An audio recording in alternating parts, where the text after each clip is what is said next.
Education has often been described as a journey, and it might be instructive to compare the metaphorical educational journey with a real journey from one place to another.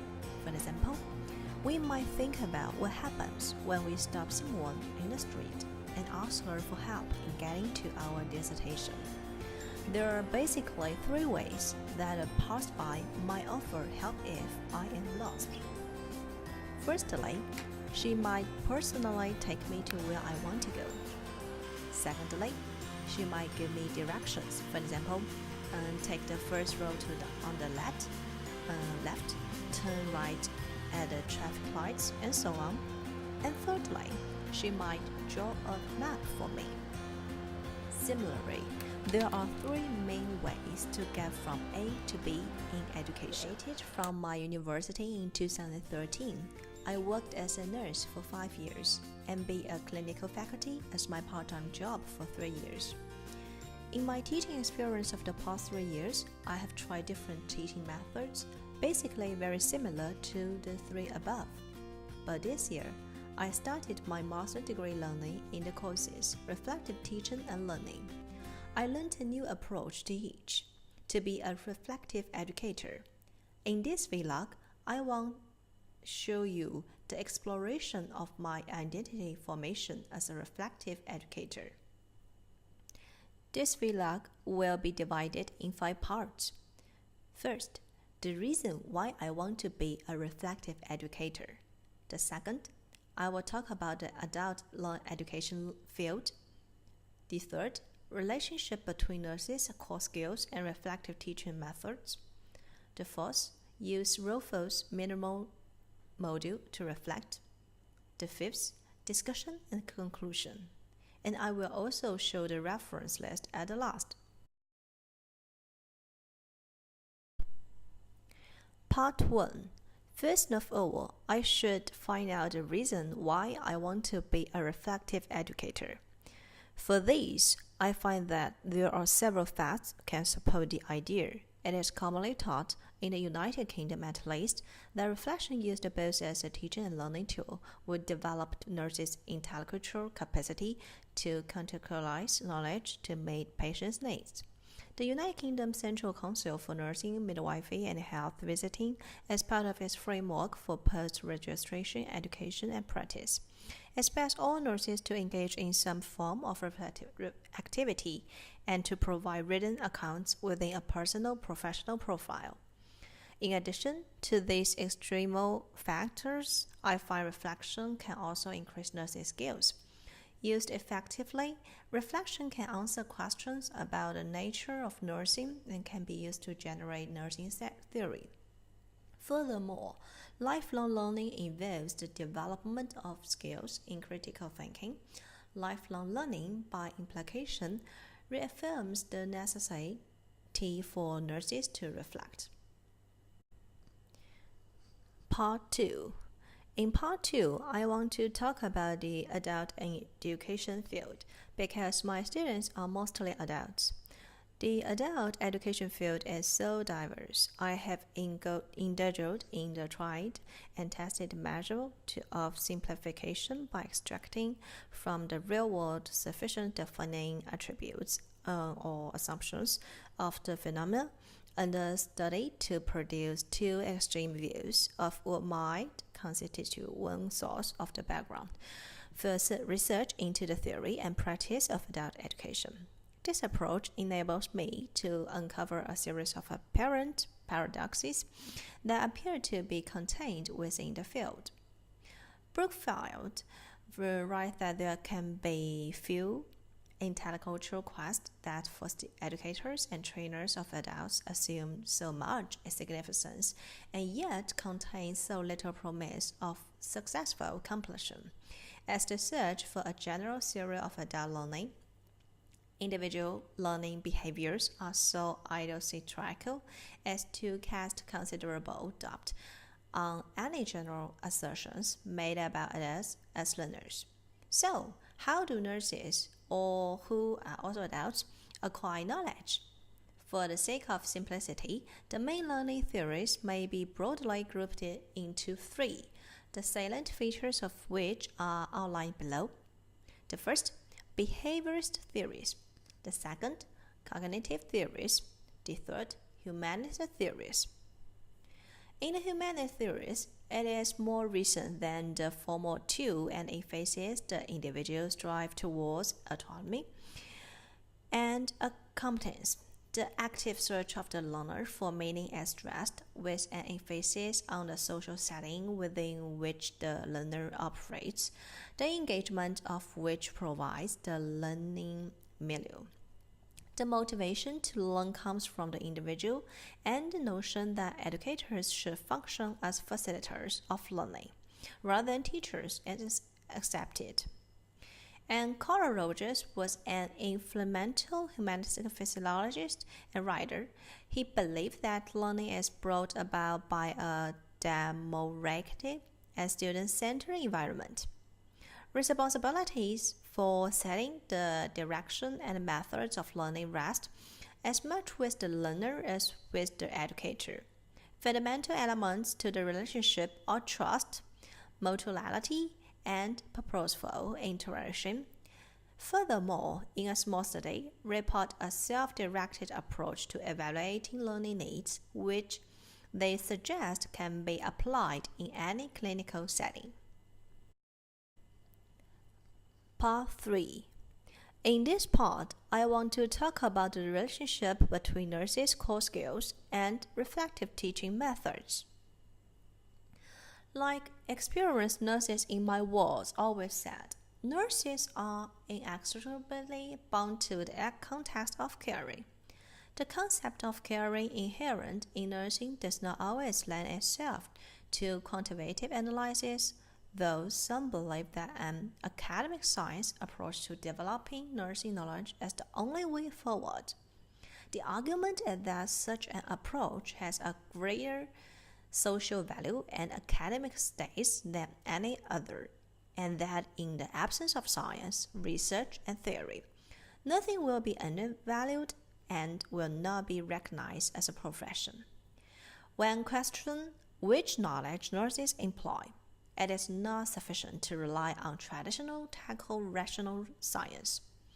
Baha offers the premise that nursing is a complex body of professional knowledge, comprising skills, attitudes, and values, together with factual knowledge. In a similar paper, suggests a framework to calculate nursing knowledge, which is based upon the knowledge that nurses derive from the science and from artistry. 4 partners of knowing were established. As a result, the professional nurses was able to legitimize the domains of moral knowledge, in praxis, personal knowing, and ethics as being essential to being a nurse. Donna Solcombe is the major contributor in describing the importance of reflection, both for deriving knowledge from practice and for education. In line with Banner's work, he recognized that being a competent nurse or an expert utilized an inherent artistry, which he conceptualized as knowing in action, which was something completely separate from that which was taught in schools of nursing. The acquired taught knowledge he termed technical rationality.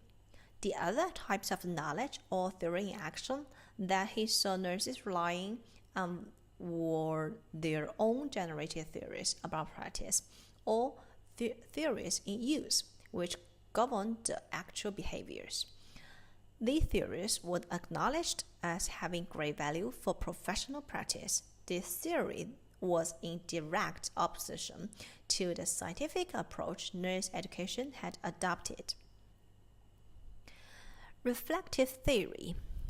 Reflection, it was theorists facilitate the identification and development of one theories in use. Shaw made a temporal distinction between reflection in action and reflection on action. Wilby the former process as the modification and development of ideas by utilizing a problem-solving approach during practice. The latter being a cognitive postmodern, looking back at past practice. This enables the practitioner to analyze hunches and associated theories in use. The identification of the contribution of each to the particular practice experience and to the actual outcome, or even to the united outcome, enables these motivating theories to be made explicit and then be analyzed critically. Note that what past says for reflection is often not, and calls for nurses to distinguish between real reflection and mulling over an event in an unpurposeful fashion. Synthesis, validation, and appropriation of knowledge are outcomes, as well as being integral to the reflective process.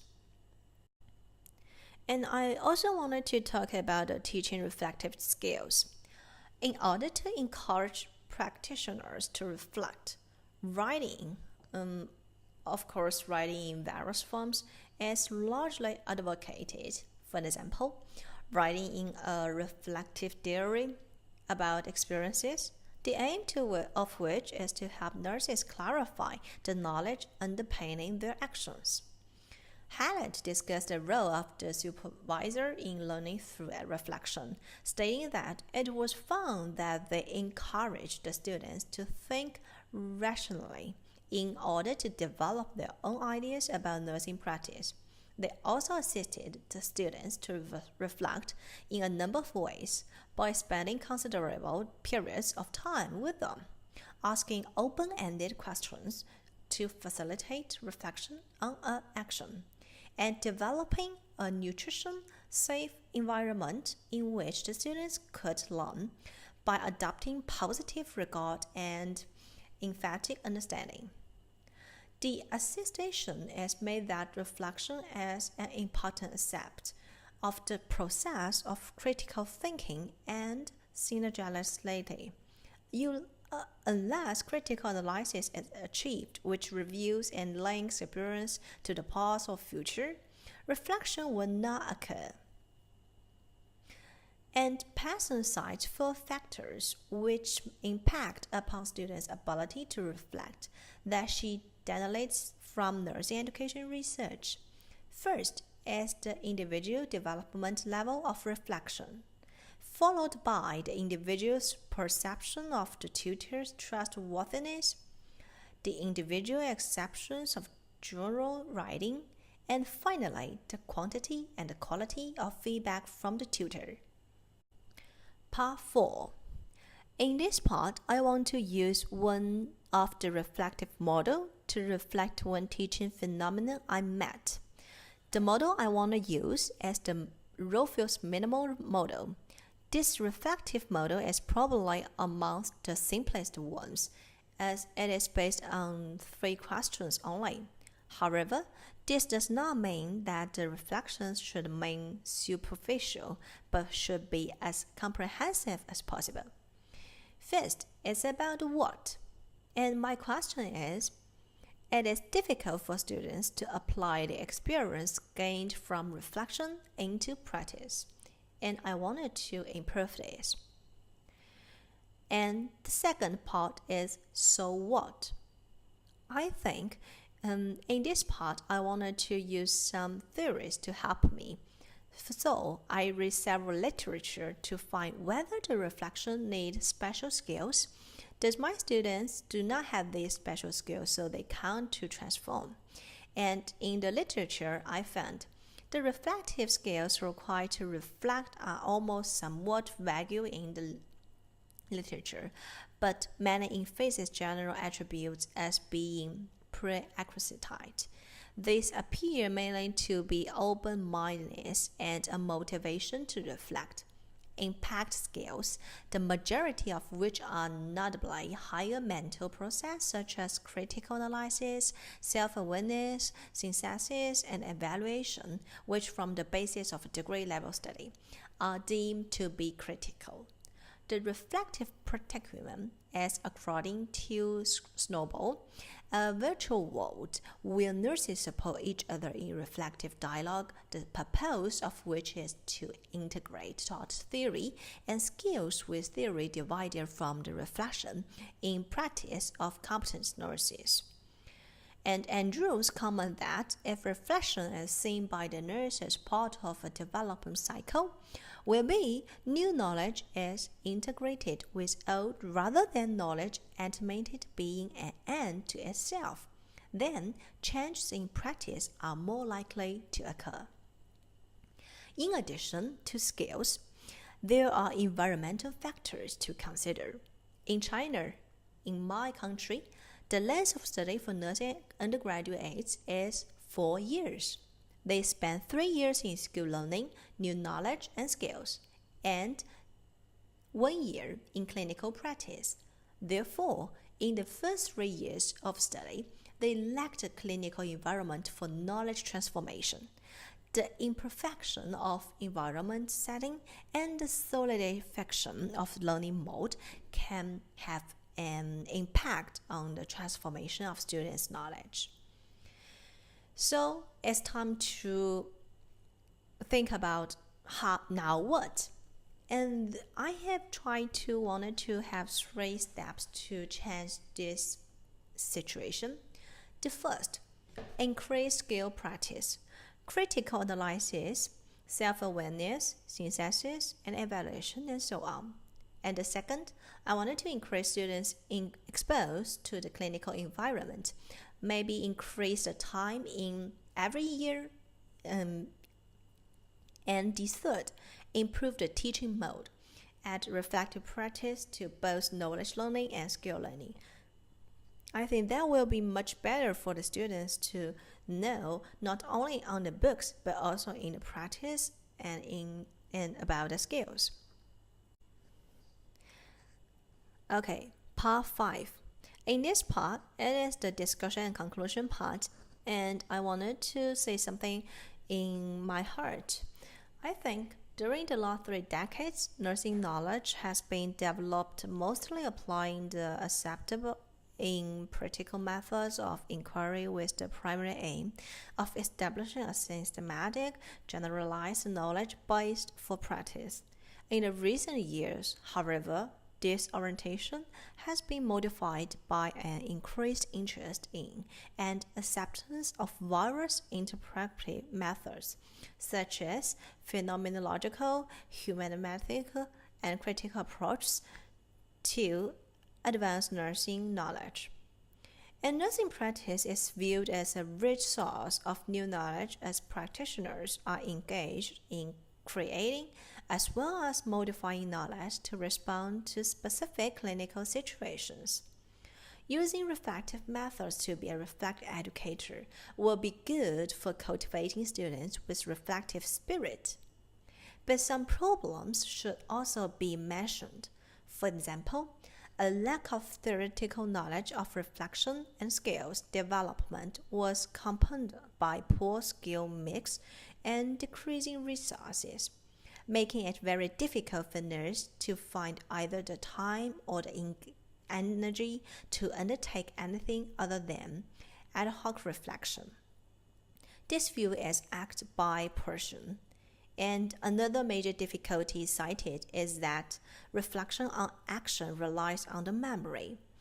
And these authors know that uncertainties in the accuracy and recall of events, together with hindsight bias and the mediating effects of anxiety, can mean that sometimes people may not always do as they say they do. Although I'm a freshman as a teacher in nursing education and also newer to apply the reflective method in teaching, but my teaching experience and enthusiasm in teaching is the strength. I will use them try to understand my students, create a safe environment for them to reflection, encourage them to explore in nursing. And here is the end of my presentation, but I think it is just a start for my reflection journey. Thank you for the time you spent, and I will show the reference list as below. Thank you very much for your time. Thanks.